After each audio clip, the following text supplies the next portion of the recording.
Pagi itu, pagar kayu di samping rumah saya roboh karena angin kencang semalam. Saya masih berdiri bingung ketika Rian, tetangga baru di sebelah, datang dengan senyum lebar dan kotak peralatan di tangan.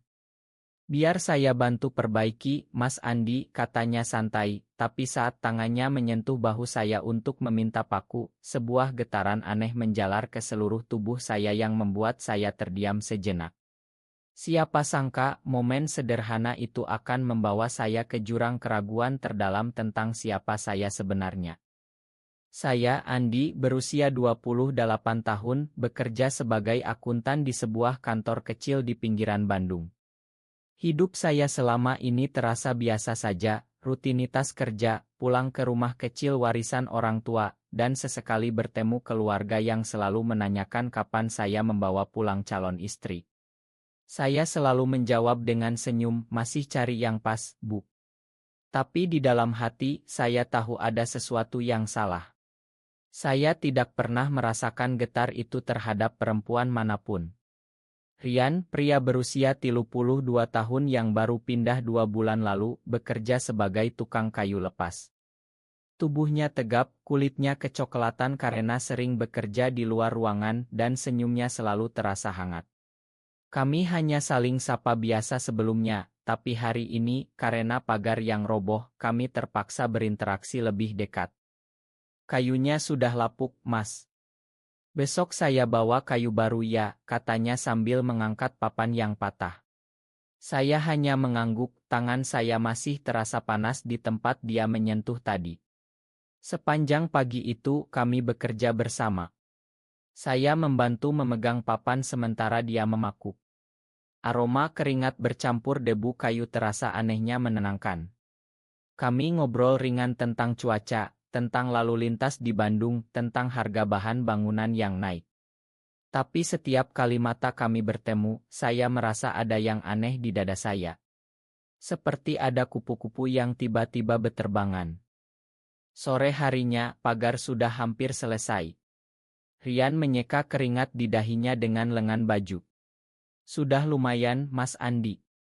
Besok saya lanjut lagi kalau boleh." Saya mengiyakan tanpa berpikir panjang. Malam itu, saya duduk sendirian di teras, memandang pagar baru itu. Angin malam Bandung yang sejuk meniup daun-daun mangga di halaman. Tapi pikiran saya tidak tenang. Mengapa sentuhan biasa saja bisa membuat saya gelisah seperti ini? Saya ingat masa kuliah dulu, ada teman laki-laki yang dekat sekali, tapi saya selalu menyangkal perasaan itu.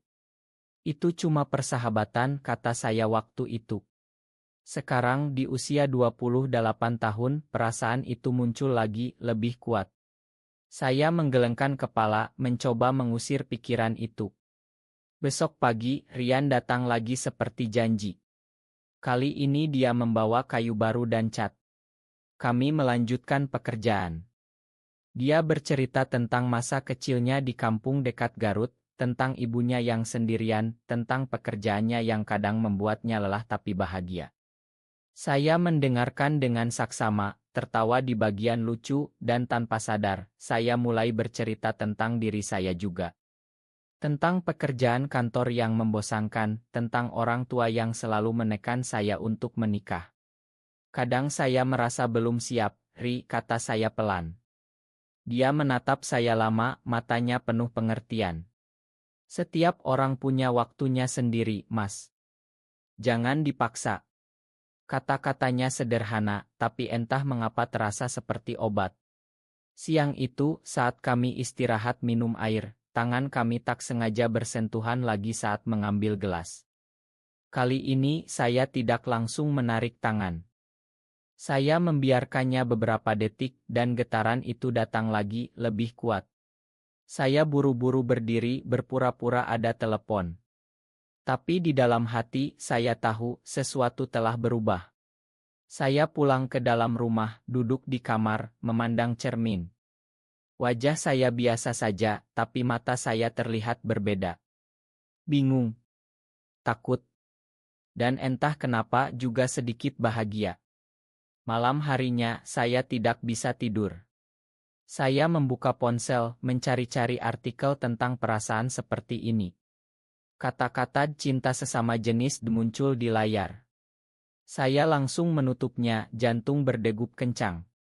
Ini tidak mungkin, gumam saya. Tapi besok, Rian akan datang lagi.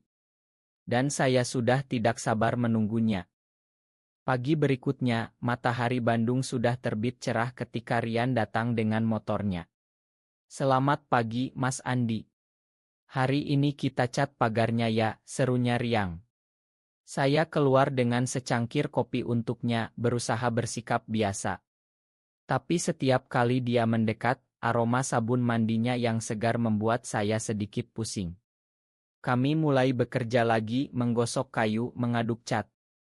Rian bercerita lebih dalam kali ini.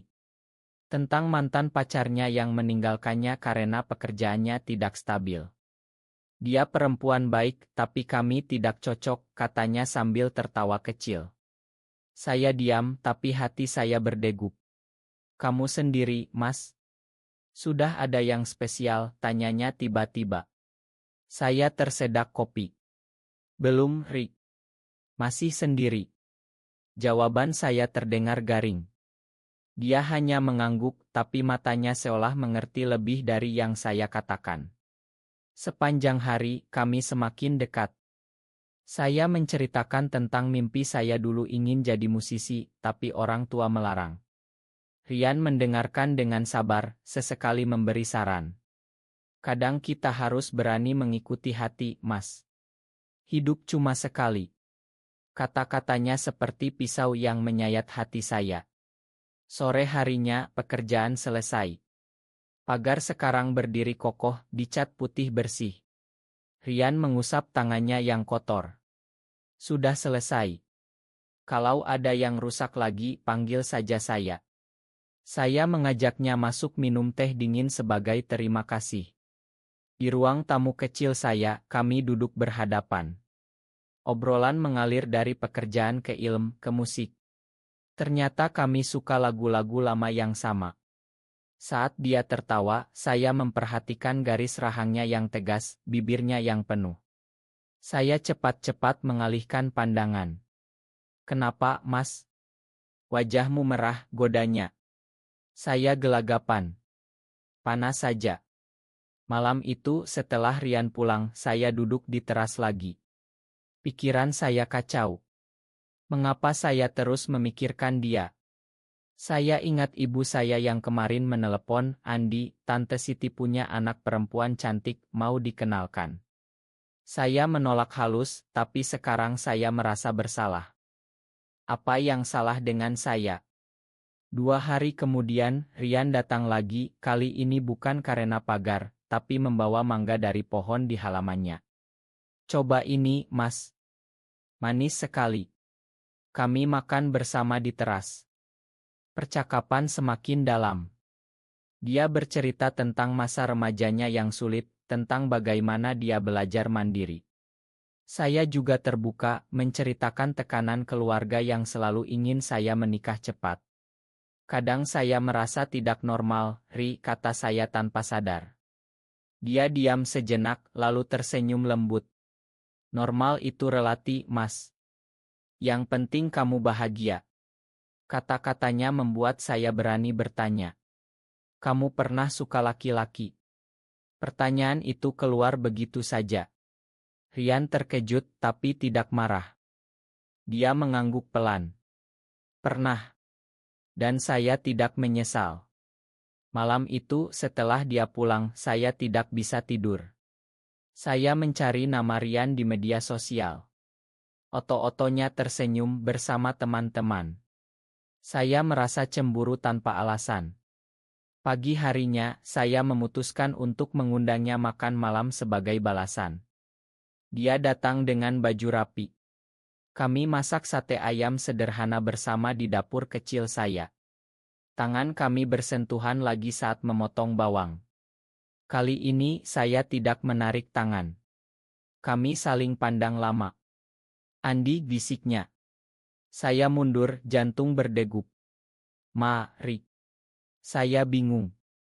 Dia mengerti, tidak memaksa.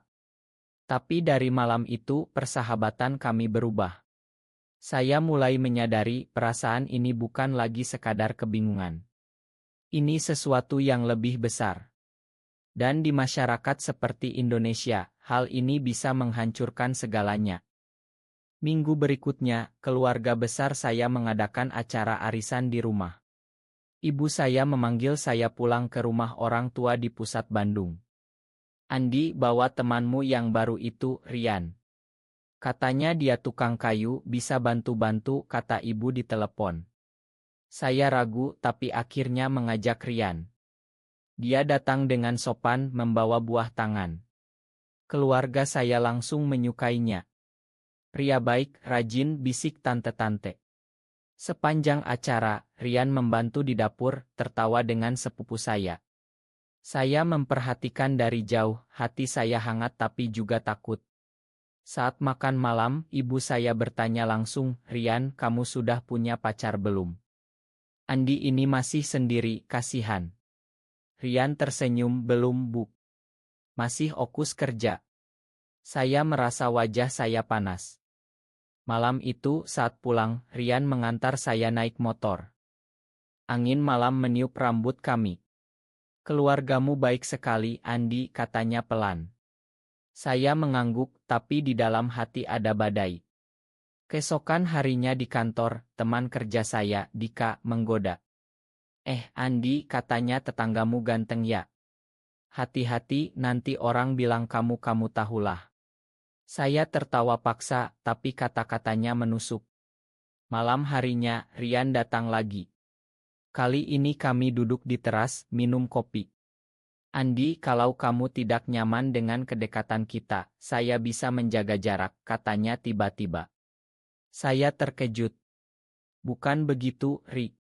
Saya suka dekat denganmu." Kata itu keluar tanpa saya sadari. Dia tersenyum, tangannya menyentuh tangan saya sebentar. Getaran itu datang lagi, tapi kali ini disertai ketakutan. Apa yang akan terjadi kalau keluarga tahu? Beberapa hari kemudian ada insiden. Saudara sepupu saya melihat saya dan Rian tertawa bersama di halaman. Dia mengirim pesan ke grup keluarga, "Andi dekat sekali sama tetangganya yang cowok. Hati-hati ya." Ibu menelepon malam itu, suaranya khawatir. "Andi, jangan terlalu dekat dengan laki-laki. Orang bisa salah sangka." Saya bohong, cuma teman, Bu. Tapi setelah telepon itu, saya menangis sendirian. Rian datang keesokan harinya, melihat mata saya bengkak. "Ada apa?" tanyanya lembut. Saya cerita semuanya. Dia mendengarkan tanpa menghakimi. "Saya mengerti, Andi. Di sini sulit. Tapi saya akan selalu ada kalau kamu butuh." Malam itu untuk pertama kali, saya memeluknya singkat saat dia pamit. Pelukan itu hangat, aman. Tapi juga membuat saya semakin bingung. Apakah ini cinta? Atau hanya kebingungan sementara? Tekanan semakin bertambah saat kantor mengadakan acara keluarga. Bos saya mengajak saya membawa pasangan. Saya panik, akhirnya mengajak Rian sebagai teman dekat. Di acara itu, kami berdua terlihat seperti pasangan. Orang-orang memandang, bisik-bisik. Rian memegang bahu saya saat foto bersama. Sentuhan itu membuat saya bahagia, tapi juga takut. Pulang malam di motor Rian, saya berkata, "Ri, terima kasih sudah nemenin." Dia berhenti di depan rumah. "Andi, saya suka kamu. Lebih dari teman." Pengakuan itu seperti petir. Saya diam lama. "Saya juga, Ri. Tapi saya takut." Dia mengangguk, tidak memaksa. Malam itu, saya berbaring, memikirkan masa depan. Keluarga, masyarakat, agama. Semua menentang. Tapi perasaan ini terlalu kuat untuk diabaikan.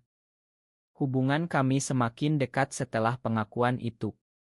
Kami tidak langsung pacaran, tapi setiap hari Rian datang, kami makan bersama, nonton film di rumah saya.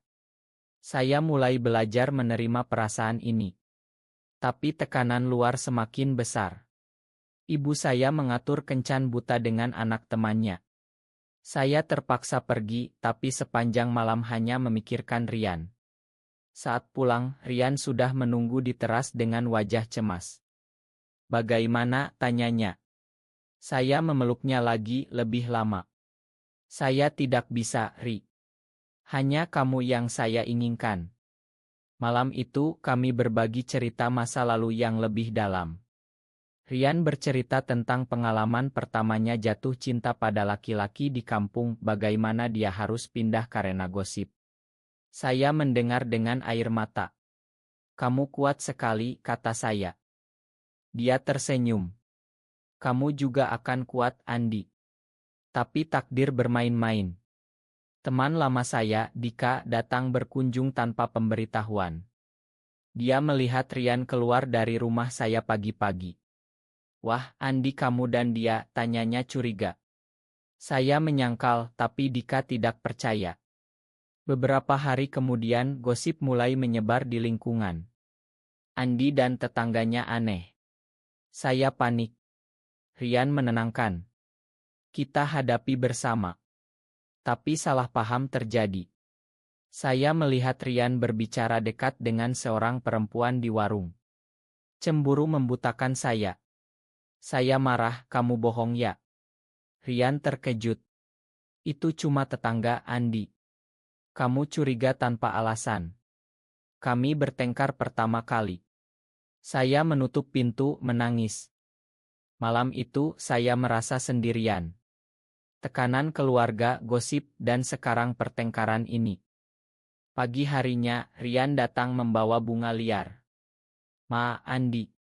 Saya tidak mau kehilangan kamu." Kami berdamai dengan pelukan panjang.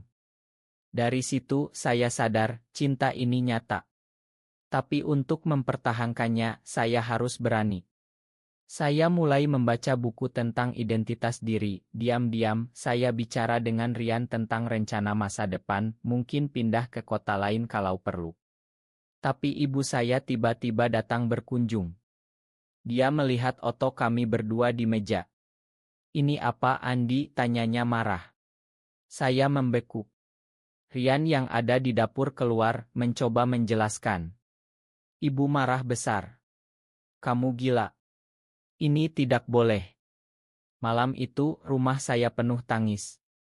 Rian pulang dengan hati hancur. Saya sendirian mempertanyakan semua pilihan. Apakah saya sanggup melawan? Setelah konfrontasi dengan ibu, keluarga besar berkumpul. Mereka memaksa saya ke konselor agama. Saya pergi, tapi di dalam hati menolak semua nasihat. "Ini ujian, Nak," kata Ustadz. Saya pulang dengan hati berat. Rian menunggu di luar rumah, khawatir. "Andi, kalau terlalu berat, saya bisa menjauh sementara." Saya memeluknya erat.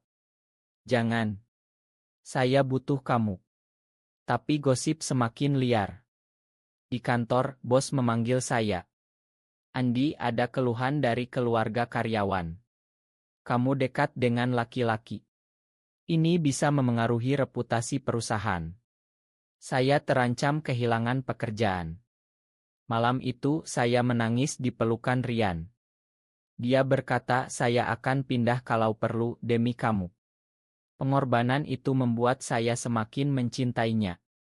Tapi salah paham besar terjadi.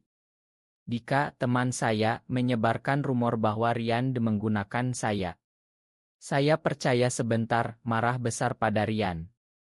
"Kamu bohong dari awal," teriak saya. Rian terluka. "Andi, percaya sama saya." Kami berpisah sementara. Saya merasa hancur. Sendirian di rumah, saya memikirkan semua pengorbanan, semua momen indah. Saya sadar, saya telah membiarkan ketakutan menguasai. Saya pergi ke rumah Rian malam-malam, meminta maaf. Dia memakan dengan air mata. Kami berjanji tidak akan saling menyakiti lagi. Tapi tekanan masyarakat mencapai puncak. Ada demo kecil di lingkungan tentang nilai-nilai keluarga. Nama saya disebut-sebut. Saya kehilangan beberapa teman. Ibu saya sakit karena stres. Saya merasa bersalah. Rian berkata, kita hadapi Andi bersama. Kami mulai merencanakan masa depan kecil, mungkin usaha kayu bersama, jauh dari Bandung. Tapi sebelum itu, krisis datang. Ayah saya datang tiba-tiba, memukul saya karena memalukan keluarga. Rian melindungi saya, tapi dia terluka. Malam itu, di rumah sakit, saya memegang tangan Rian. Makan saya sudah bawa kamu ke sini. Dia tersenyum lemah. Cinta kita layak diperjuangkan. Saat itu, saya benar-benar bangun.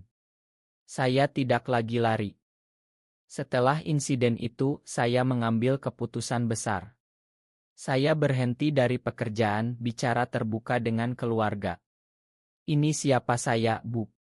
Saya mencintai Rian. Ibu menangis, ayah diam lama. Tapi lambat laun, mereka mulai menerima, meski sulit. Rian sembuh, kami memulai usaha kecil memperbaiki rumah di daerah lain. Persahabatan berubah jadi cinta yang matang. Kami belajar menghadapi dunia bersama. Masyarakat masih banyak yang menolak, tapi kami punya satu sama lain. Tahun berganti, saya semakin yakin. Perjalanan ini penuh air mata, tapi juga tawa. Saya tumbuh dari pria bingung menjadi pria yang menerima diri sendiri. Rian selalu di sisi saya, tangan kami saling genggam. Suatu malam, di teras rumah baru kami, saya berkata, terima kasih sudah memperbaiki pagar itu dulu. Dia tertawa. Dan terima kasih sudah memperbaiki hati saya. Cinta kami bukan tanpa tantangan, tapi kami bahagia. Teman-teman baru datang, keluarga mulai melunak. Di Indonesia yang rumit ini, kami membuktikan bahwa cinta bisa mengalahkan ketakutan. Benarkah bahwa menyembunyikan siapa diri kita adalah satu-satunya cara untuk hidup bahagia, atau justru keberanian menerima diri adalah kunci kebahagiaan sejati?